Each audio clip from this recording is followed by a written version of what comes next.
E aí, tudo bem? Você já se sentiu como uma planta que insiste em crescer em um solo que não é o seu? Ou talvez como um peixe que, por alguma razão do destino, se esforça para viver fora d'água?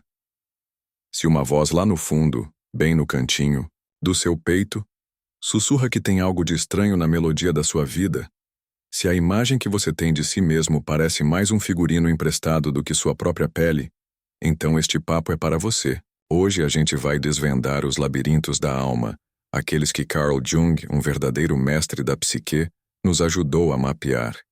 É uma viagem para descobrir o que pulsa por baixo de todas as camadas que a vida nos obrigou a vestir. Vem comigo.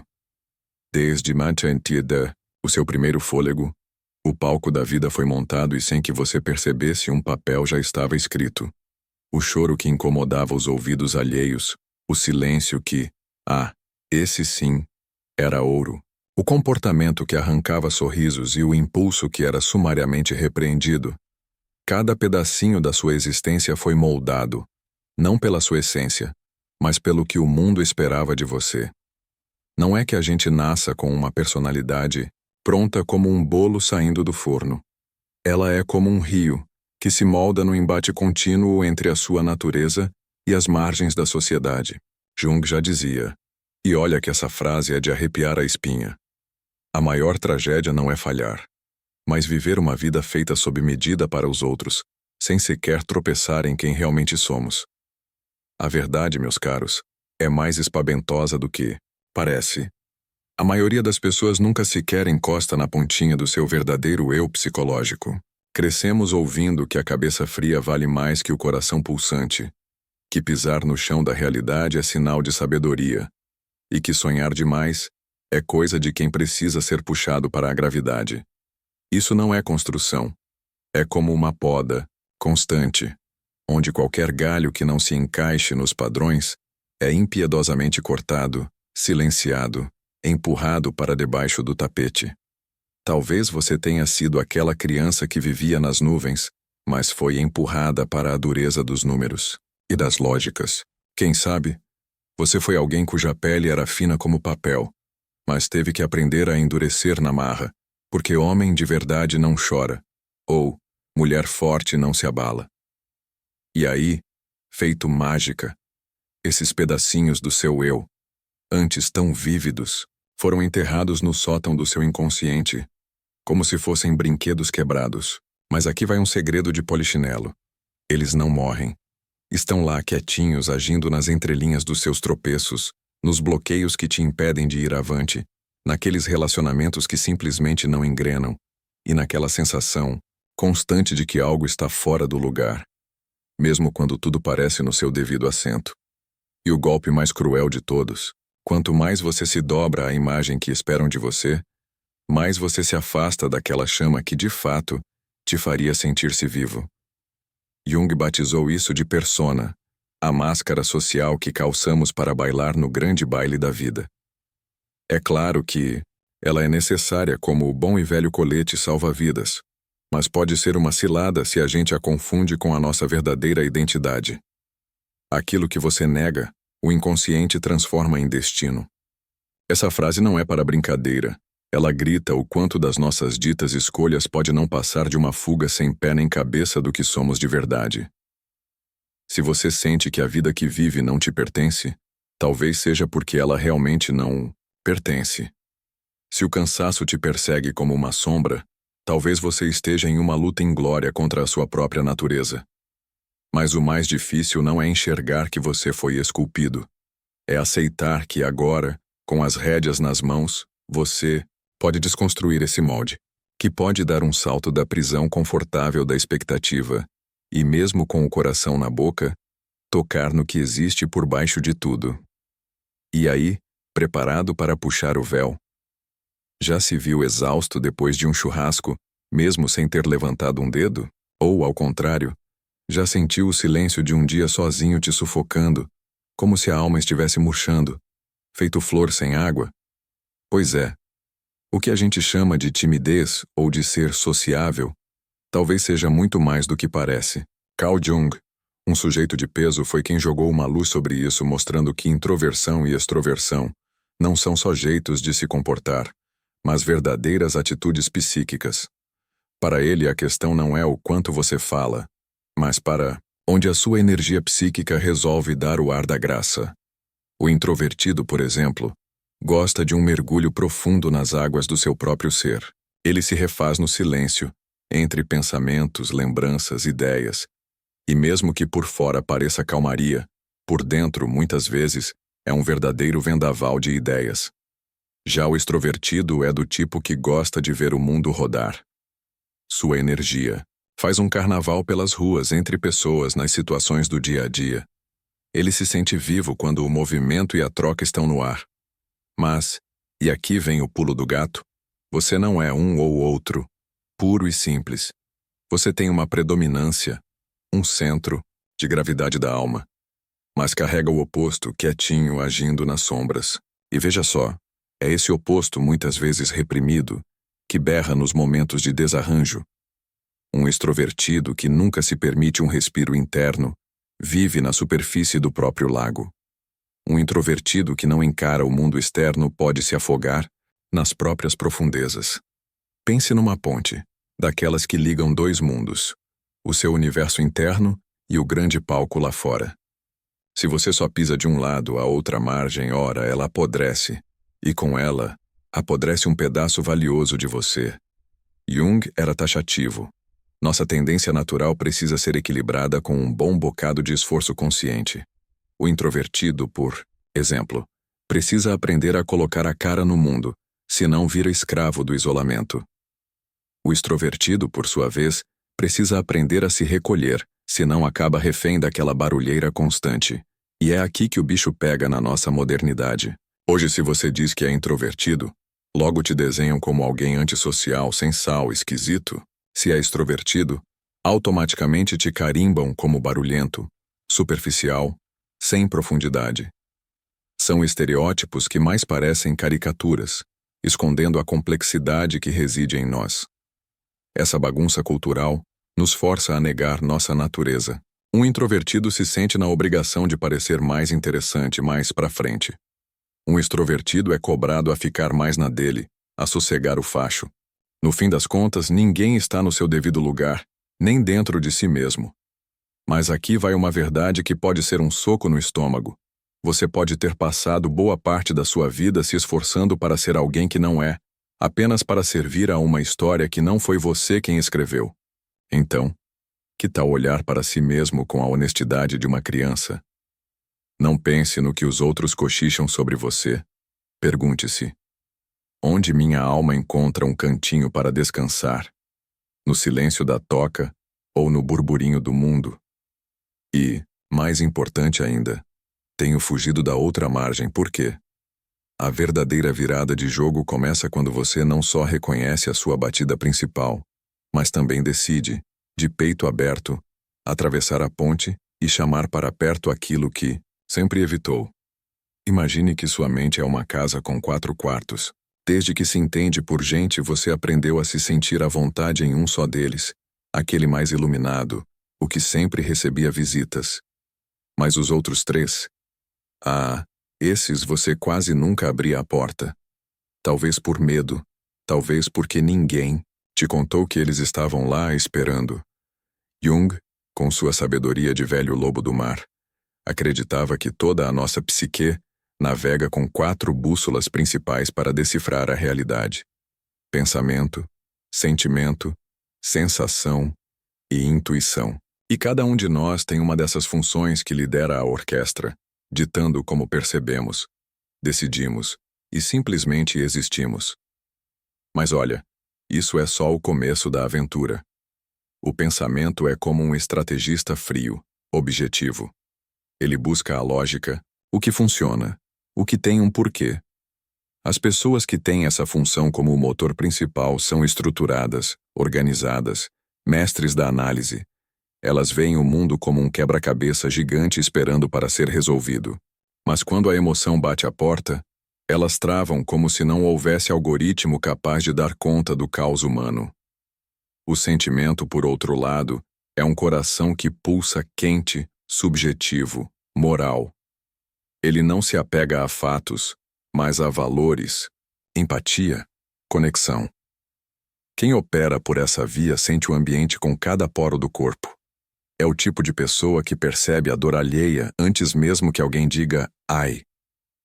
Mas esse dom, que parece um presente dos deuses, pode ser um fardo pesado quando exposto a ambientes frios e lógicos demais. É como tentar respirar debaixo d'água. A sensação é o aqui e agora, concreta, imediata, tátil. Ela se agarra ao presente, aos dados que os 5 sentidos oferecem. Pessoas sensoriais confiam no que podem ver, tocar, cheirar. São práticas, metódicas com os pés fincados na realidade. Mas cuidado, elas podem se tornar prisioneiras do agora, incapazes de espiar o que ainda não se materializou. Já a intuição é um voo abstrato, simbólico, voltado para o que está por trás do véu. Ela não se contenta com a superfície, ela fareja o que espreita nas sombras. Intuitivos vivem em um estado de premonição constante, como se suas ideias estivessem sempre um passo à frente da realidade. Mas, de novo, esse dom também os afasta muitas vezes do chão.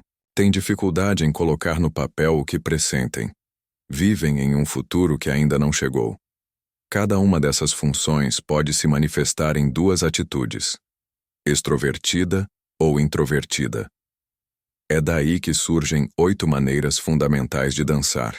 Com o mundo, 8 configurações possíveis para a sinfonia da alma. Uma pessoa pode ser um pensador introvertido, imerso em suas análises internas, ou um pensador extrovertido, que aplica sua lógica ao mundo exterior.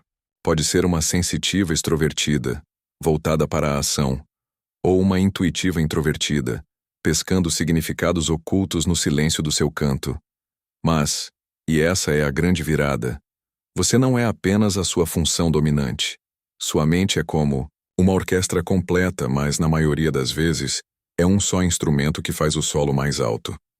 O resto está lá, meio abafado, esquecido, enfraquecido.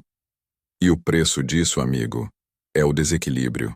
Uma pessoa dominada pelo pensamento, por exemplo, pode desprezar o sentimento e, com isso, perder a chave da conexão com os outros. Um intuitivo pode viver à deriva, tecendo teorias brilhantes, mas sem saber como pagar o aluguel.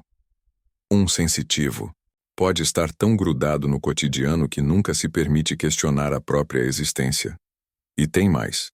O que você ignora dentro de si não some no ar. Apenas se esconde. E quanto mais você foge do quarto escuro da sua psique, mais ele se transforma em uma prisão invisível. Jung, com a sabedoria de um ancião, nos ensinou que a função inferior, aquela que mais nos dá nos nervos, é também o caminho para nos sentirmos inteiros. É nesse quarto escuro que mora a chave dourada. Mas para alcançá-la, é preciso ter a coragem de enfiar o pé onde mais se teme, de dar ouvidos à parte de você que passou a vida inteira emudecida. Talvez seja a hora de parar de perguntar: quem sou eu? E começar a se perguntar: quem eu joguei pela janela para ser quem eu sou? Existe um pedaço de você que você aprendeu a esconder às 7 chaves, não é? Ele costuma dar as caras em reações explosivas, naqueles julgamentos que a gente atira como dardos, ou em sentimentos que simplesmente não fazem sentido.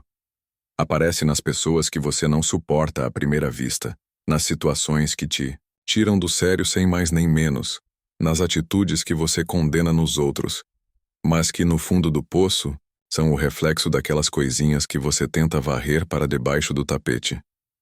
Carl Jung batizou isso de sombra, o lado oculto da psique, feito de tudo aquilo que você foi condicionado a calar. Sua raiva que borbulha, sua vaidade que se esconde, seu medo de ser vulnerável, sua vontade de controlar cada vírgula. Mas veja bem, a sombra também guarda sua sensibilidade sufocada, aquela coragem que foi encoberta pela culpa, sua intuição que foi desacreditada, e até mesmo sua luz que se esconde por vergonha. A sombra não é o bicho-papão dentro de você. É apenas o que você não se atreveu a olhar de frente. E quanto mais você tenta ignorá-la, mais ela te puxa pelas rédeas. Jung não media palavras. A integração da sombra é a mais árdua de todas as tarefas do autoconhecimento. Exige peito aberto para confrontar a si mesmo em sua forma mais crua, sem disfarces. A função inferior, aquela que a gente empurra para debaixo do tapete, que parece frágil ou desconfortável, mora no mesmo porão da sombra. E veja só, é nela que reside seu maior trampolim para o crescimento. Porque é ali que a alma encontra seu ponto de equilíbrio. Se você é um pensador lógico, talvez precise aprender a se deixar levar pelas ondas do que sente. Se você vive grudado no mundo dos sentidos, quem sabe não é hora de cultivar o invisível. Se você adora o que é prático, talvez precise se perder um pouquinho para ironicamente se encontrar. Mas integrar a sombra é mais do que um exercício de dobradura mental. É um processo que te sacode até a alma. É sair da zona de conforto, da persona, a máscara que a gente usa para se apresentar, e tocar o que foi machucado, esquecido, distorcido. É se tornar inteiro. E ser inteiro, meu amigo, não é ser perfeito, não. É ser contraditório. É ser um paradoxo andante. É saber a hora de ser firme e a hora de ser maleável, quando é preciso agir e quando é preciso só sentir, quando calar a boca e quando explodir. A sociedade, diga-se de passagem, não quer que você seja inteiro. Ela quer que você seja previsível, que funcione como uma engrenagem, que se ajuste sem reclamar. Mas Jung, aquele que sempre via além, propunha algo muito mais profundo: a individuação. O processo de se tornar, de fato, você. Não o você idealizado, nem o você que sorri para todo mundo, mas o ser que se sustenta por dentro, mesmo quando o mundo desaba lá fora. Você já sentiu um vazio, mesmo quando tudo parece estar no lugar? Esse vazio, sinto informar, é a distância entre a vida que você vive e quem você realmente é. Integrar sua sombra, claro, dói. É admitir que você não é só o que vê no espelho. É perceber que há pedaços de você que choram no escuro, esperando que um dia você volte para buscá-los. Mas que alívio! É também libertador como um pássaro que se solta da gaiola. Quanto mais você abraça quem é, com suas falhas, suas contradições, sua complexidade, mais você se aproxima da verdadeira liberdade da alma. Você não é um tipo, é um processo. E esse processo, esse só termina quando você tiver a coragem de olhar para o que mais evita e sussurrar. Isso também sou eu. Como Jung deixou cravado, o privilégio de uma vida é tornar-se quem você realmente é. E esse privilégio está ali, te esperando. Se você chegou até aqui, meus parabéns. Isso já fala mais alto do que 1000 palavras. Porque este não é um vídeo para embalar o sono nem para massagear o ego. Ele é um espelho, e espelhos, quando revelam o que a gente tenta esconder, podem doer mais que qualquer facada.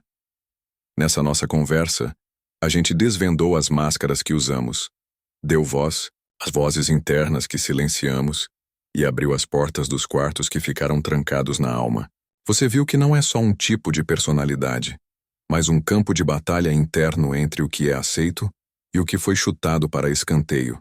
Percebeu que a função que domina sua mente é apenas uma parte do que você é, e que as partes que você insiste em evitar talvez sejam as que mais clamam pela sua atenção agora.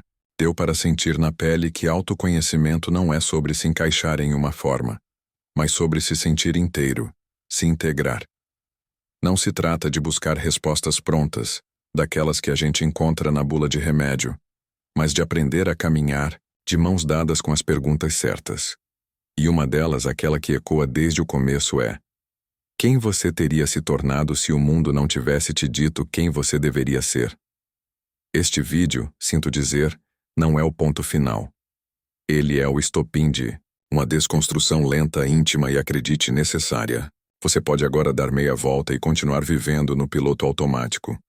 Ou pode escolher finalmente se aproximar do que pulsa com força por trás da sua máscara. A decisão, amigo, é só sua. Eu lembro como se fosse hoje de uma noite na minha adolescência, devia ter uns 16 anos. Eu estava sozinho no quarto depois de mais uma daquelas discussões em casa. Eu era um garoto que vivia com a cabeça nas estrelas, cheio de perguntas, mas cercado de gente prática, direta, que o tempo todo me dizia: "Você pensa demais." Naquela noite me olhei no espelho e pensei: talvez eu realmente tenha algo de errado comigo. Levei anos e muitos livros de Jung, Nietzsche e Dostoiévski para entender que o que havia de errado em mim era, ironicamente, a parte que o mundo mais tentava calar. Então, se você se sentiu um ET a vida inteira, se já tentou ser alguém que não era, se está de saco cheio de fingir sanidade para caber em caixinhas, saiba de uma coisa: este canal foi feito para você. Aqui, a gente não busca fórmulas mágicas, a gente quer a verdade, mesmo que ela venha com um arrepio na espinha. Muito obrigado por compartilhar seu tempo e sua alma nesse mergulho comigo. E agora, que você foi exposto a Jung e, provavelmente, está repensando a sua existência inteira, que tal fazer algo que mudaria o jogo? Clica no curtir. É um gesto pequeno, mas ajuda o canal a não ser engolido por aqueles algoritmos que só dão bola para vídeos de gente gritando e apontando setas vermelhas. Se quiser continuar nessa jornada, se inscreve. Por aqui a gente conversa com quem já cansou do raso e prefere papos que parecem confissões de madrugada. E para fechar com chave de ouro, comenta aqui embaixo: qual função você acha que te domina e qual parte sua ainda está esperando no porão para ser descoberta? A gente se vê no próximo mergulho.